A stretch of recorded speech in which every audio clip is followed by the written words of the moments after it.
The Armenian Genocide Centennial Committee is comprised of approximately 25 organizations representing a cross-section of our religious, political, cultural, and civic organizations. For the last 2 years, we have been discussing and organizing a campaign to remember and commemorate the centennial of the Armenian Genocide. What we decided to do was twofold.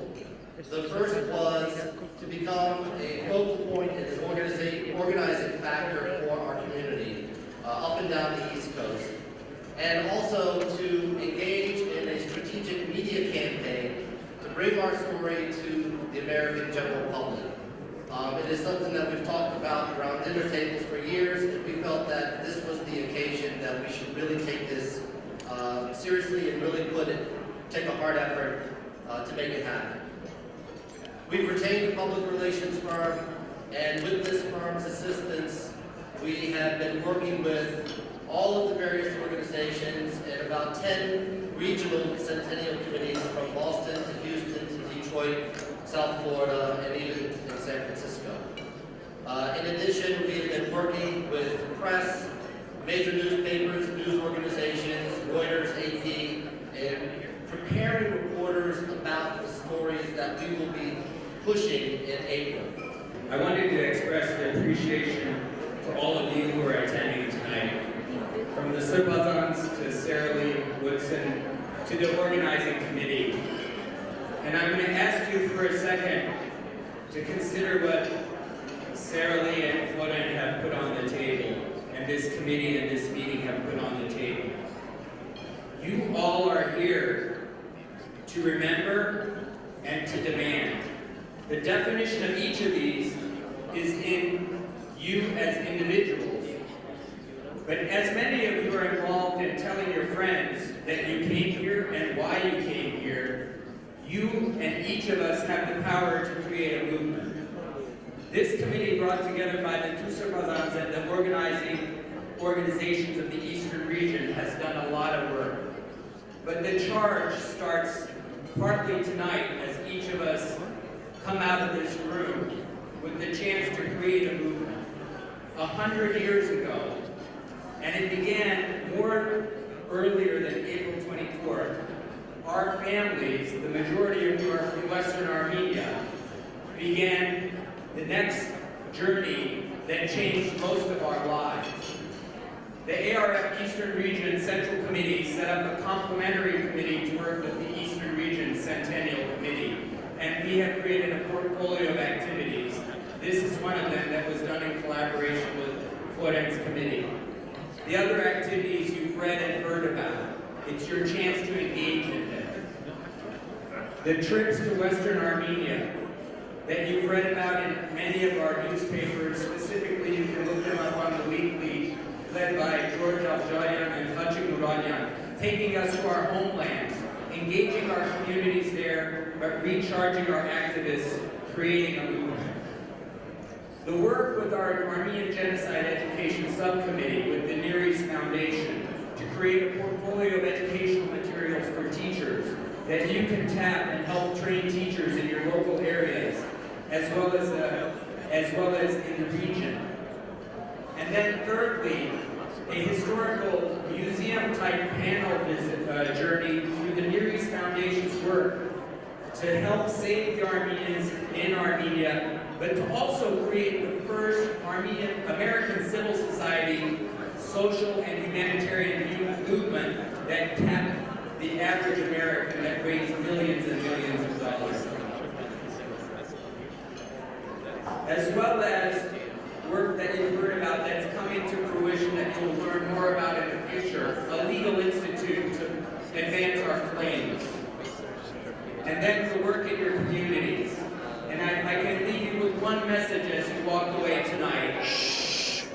In each of your communities are committees that mirror the committee that Florent has described to you, that is putting together local activities as well as coordinating the movements to New York and Washington over the next month. Please join in on your local communities. Lastly, remember not just the genocide, but just remember that by your presence here, you become further activated as an activist. Remember, you have the power. We all have the power to demand activism from our friends, our families, and our colleagues. Some of you may know my role here. I'm the chairman of the Near East Foundation, which is the successor to the Near East Relief, founded 100 years ago on the occasion of the American relief efforts directed towards the Armenians. And I want to thank Ara for giving you a preview of some of the work that we're doing. So I wanted to just take a few minutes and walk you through some of the initiatives. First thing we've done is a traveling exhibition, which was launched about a week ago at the Los Angeles Public Library with the collaboration, thank you, with the collaboration of the ANCA Western Region America We Thank You initiative, a tribute to the Near East Relief. They've done a phenomenal job with the exhibit, which will be on display at the Public Library of Los Angeles until April 30th, and then will go on up and down the West Coast and be viewed at other venues, at other community centers, as well as public centers. We have also been working with the Armenian Genocide Centennial Committee of the Eastern Region. Khorram Bandazian and the rest of us have been working on developing this exhibit so that it could be shown on the East Coast as well. We're collaborating with other organizations such as Nasser in Boston and several others in Washington, D.C., Chicago, soon to be San Francisco. So this will be a nationwide traveling exhibit that tells the story of the Near East Relief from the perspective of Americans. As Armenian Americans, I think this is one of the most important ways that we can tell the story of the genocide through the relief efforts and through the eyes and words of American relief workers. The second initiative, in collaboration with the Genocide Education Project, which Ara alluded to, we have worked and collaborated to put together a high school level curriculum, which also tells the story of the Near East Relief, and it is a complement to the traveling exhibit. So teachers can use this in their schools and also have a guide that they can work with in educating their students. The third thing that we have been working on and will be launching in April is the online virtual museum. The Near East Foundation archives, which are housed at the Rockefeller Archive Center in Tarrytown, New York, has thousands and thousands of pictures of the orphans, of the relief efforts, of the relief workers, and we're in the process of digitalizing all that and putting them up on an online museum, which will be just like walking into a real museum. There'll be several exhibits that talk about, again, from the American perspective. One of the most important things of the online museum will be a tribute to the nearly 1,000 relief workers.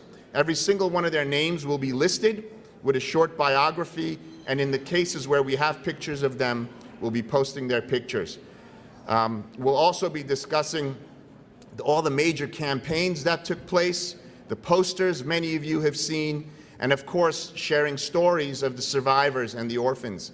It's been truly an amazing journey as we've launched this initiative on Facebook and have been talking to many of the descendants of relief workers, many of you who are in this room today, along with myself, who wouldn't be here had it not been for those relief efforts. And one by one, we're collecting those stories and oral testimonies, and this project will go on for years and years and years in bringing together into one central location the stories of all the American relief workers, as well as all of the children, Armenians, Greeks, Syrians, and others that were rescued by the Near East Relief.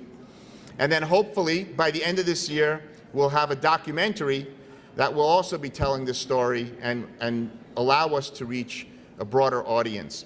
So all of this is being done in collaboration with several Armenian American organizations, and eventually we'd like to take these initiatives worldwide.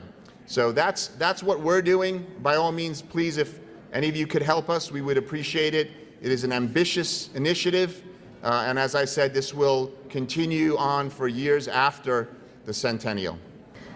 Thank you, Shand. It was really interesting to hear about the projects, fascinating projects initiated by Near East Foundation, and especially for me, because Near East Relief was the organization that actually inspired me to start my research in Armenian genocide and brought me to the topic that is another ambitious initiative, I think, for now, because I study Russian humanitarian assistance for Armenians during the genocide, and we don't really see those two words or concepts next to each other in one sentence, humanitarianism and Russia, but I'm going to use them several times. And Near East Relief workers themselves were writing about Russians in Van, in Erzurum, working for Armenians during the genocide. For example, Dr. McCollum from American Relief wrote a report to State Department in which he was describing work of Russians, saying that Russian authorities, both civil and military authorities, were extremely friendly to them and furnished every facility for carrying on relief work of all kinds. Russian relief for Armenians started before 1915 and was both governmental and also by committees, organizations, donations of private individuals. One of the initiatives was actually organized by Tsar's daughter, and that's one of the interesting topics that I found out during my research, and that's a focus of the project that I'm talking about. Tatiana Nikolaevna, Her Highness Grand Duchess Tatiana Nikolaevna, who was Nikolai II's daughter, she initiated this work for Armenian refugees on the Caucasus front line, and herself started the fundraising campaign. She applied to schools, she applied to industrial circles, commercial organizations, and this fundraising campaign was really huge. And it was really interesting to look at this campaign after studying Near East Relief, because the patterns are exactly the same. They would organize exhibitions, performances. In 1915, already by April of 1915, this organization has collected millions of dollars that would amount for now, hundred thousands of rubles in those days, for refugees. And Tatiana Nikolaevna, the princess herself, would go to trenches, would cooperate with Red Cross, and help the refugees and orphans during the genocide. So why this project is ambitious? Because if Sean, as he spoke about the Nearest Relief Archives in Tarrytown, I had this pleasure to work in Tarrytown Archives, and everything is so convenient there. You just ask for the boxes and they come, and then you just look at the boxes, you look through the pictures, and you can take the pictures of all the documents that you need, while in Moscow or in St. Petersburg, if you work in archives, none of those things are available that easy. And I'm trying hard to convince sometimes the archival staff to give the documents, to make the copies for me, and it takes days and months sometimes to collect just 20 documents together and to figure out what was in them.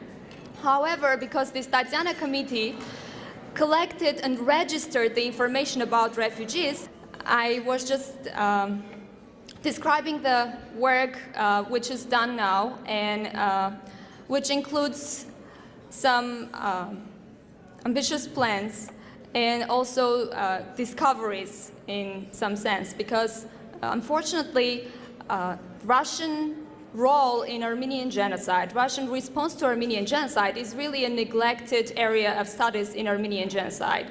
And what I'm trying to start now is this project of just discovering and disclosing information of what was the reaction of Russian Empire, except the well-known declaration that already was discussed many times, the Joint Declaration of May 1915, when Great Britain, France, and Russia defined the atrocities in Ottoman Empire's crime against humanity, which was, by the way, initiated by Russian Foreign Minister Sergei Sazonov. The reaction was immediate and condemning. And it also initiated this huge relief work, due to which hundreds of thousands of Armenians could survive. And whether this was pure humanitarian work or whether it was aimed at ensuring the success, military success of Russian Empire, because Russian refugees and the problem were a huge problem also for Russian Empire itself. However, work was done, relief was provided, and I think it's important to study that. Thank you for your attention. As I'm sure everybody knows, events like this in a beautiful venue like the one we're in tonight don't come cheap. They come with the contributions, the financial contributions of a number of sponsors, and there are many, many sponsors, but I want to recognize and thank several of them whose contributions have made it possible for us to come together to have the conversations that we're having today, including Vahe and Hasmik Dombalagian, who are the lunch and plenary sponsors, of course, the Armenian Genocide Centennial Committee, Eastern Region, and a number of panel sponsors, the Armenian Review, the NAASR, the ACC of Greater Detroit, Haraç Kaprielian, Hamaskain Educational and Cultural Association, and the Armenian Bar Association, which I've been a member of for over 20 years, and David Balabanyan is going to come and make what I promise are going to be some extremely short closing remarks before we move to our last musical performance. Thank you. The Armenian Bar Association is proud and honored to be part of today's conference.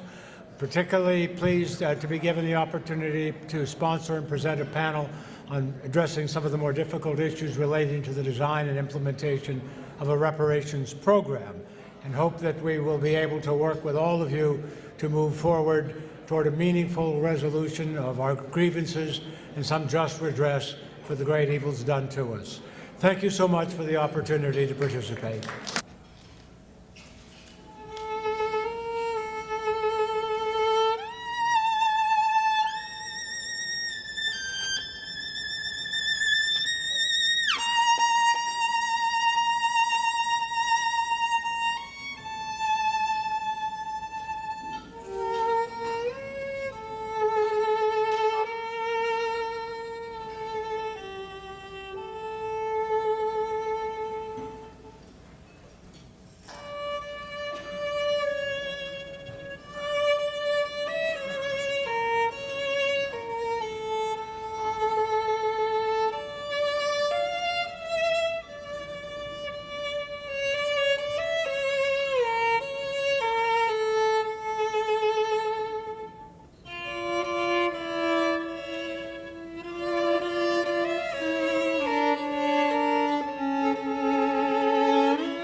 Nuță